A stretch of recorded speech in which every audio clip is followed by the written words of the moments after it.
سلام. کسی خونه نیست؟ زهرا جان، خانم گلم.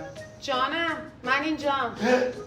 چی شد؟ تو کی؟ زن من کو؟ وا، دیوونه شدی؟ من زنتم دیگه. عزیزم، من ماسک دیگنیتی فقط زدم صورتم، همین. اوه، یعنی یه ماسک میتونه اینقدر آدمو تغییر بده؟ بله، پس چی؟ از همه مهمتر طعمای مختلف داره. آووکادو داره، خیار نعنا داره، صدف دریایی داره، پرتقال داره، خیلی طعما رو داره.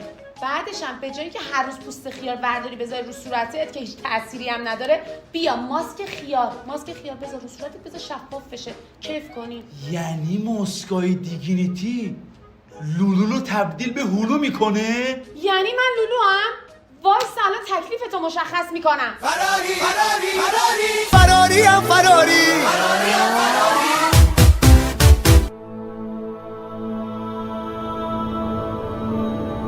دیگنیتی، غذای سالم برای پوست شما.